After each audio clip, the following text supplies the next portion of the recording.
Inshuti bakoze ganya vingino bica kuri Indundi TV kana baramutse nongeye kandi ndabaye ikaze bivanye naho muhereye muri kano kanya nkuko mubizi rero Indundi TV tudasiba ko matubazana makuru ashushe ngino cyane cyane ku kinyi b'abarundi bakina hani wacu ndetse no hanze y'igihugu abarorezi abakinyi bakira muri tutaba legende n'abandi batandukanye nkuko mubizi turi mu rugamba rwo kubaka ikibuga Intwari kugira kize kirakira inkino muza makungu rero ni banki rero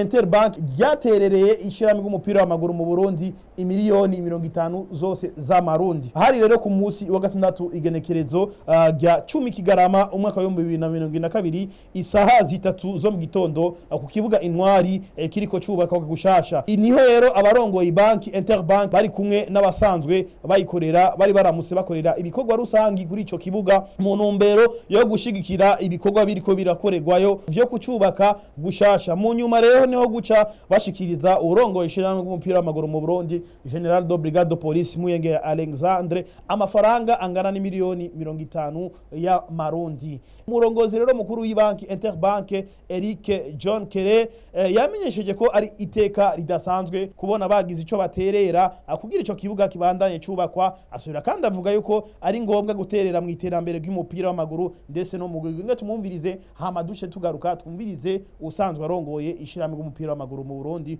General de Brigade de Police Muyenge Alexandre. Qu'est-ce qui a motivé l'Interbank à appuyer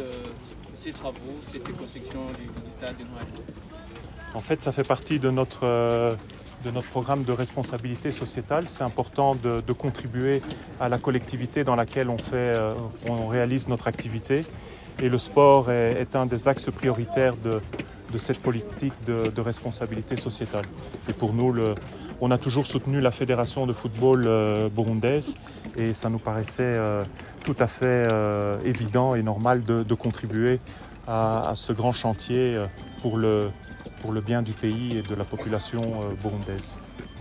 Et qu'est-ce que peut-être l'Interbank peut bénéficier, je peux dire matériellement, de ce don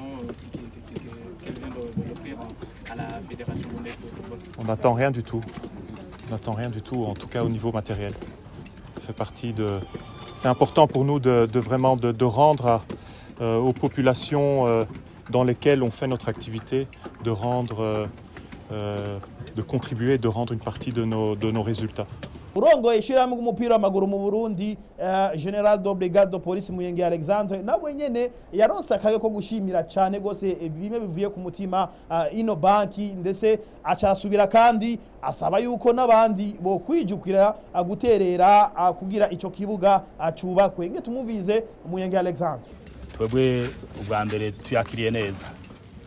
dushimira cyane Interbank Burundi kuri ino ntererano baduhaye igihageze kandi murabona ko ibikorwa bikiri kure ariko novuga nti barumvise muri make akamo twabateye hanyuma baravuga bati natwe ntitwosigara inyuma kuko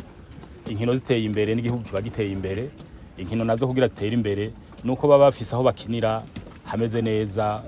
hakwije amategeko urumva rero nakanyamuneza ntangere ko gushimira Interbank Burundi arabayirongoye arabakozi bose murabona ko baje no kudufasha n'ibikorwa no kuvuga ntibaje bagemuye gusa ariko bavuze ati reka natwe n'ibikorwa tubanze tubijeko duterura amabuye twumve uko bimeze aho kuguma basinya ku masheke canke mu mpapuro zitandukanye babone yuko n'ibikorwa vy'amaboko babishoboye urumva mwabibonye no kubashimira rero bivuye ku mutima nakaye ka mu mwotera nkeka n'abandi bose ubukino ikorwa igihugu kirabangaha cyusubira mu stade hajya abarundi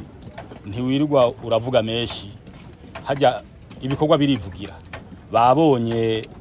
ivyo Interbank Burundi ikoze mwebwe mwenyene nimwaza kubisanzaza hirya no hino ku ma media ku ma réseaux sociaux n'uwundi araza kwikubita agashati bwabo ninjiyewe nsigaye inyuma reka nanje ngira ico nkoze urumva rero ivyo muza kwerekana vyo nyene biraza kwivugira biratuma nabandi bikubita gashi mwomenya yuko ico kibuga c'Intwari kizorangira mu mezi 8 ari imbere nkuko vyashikirijwe n'usanzwe kwiyeje kucubaka Engineer Methode ndi kumagengere rero ndabashimire mwese mwashoboye kudukwikirana muri benshi ndetse nkaboneraho n'akaryo ko kubifuriza umunsi mwiza mubandanye mu kwikirana ibiganiro bica kuri Indundi TV.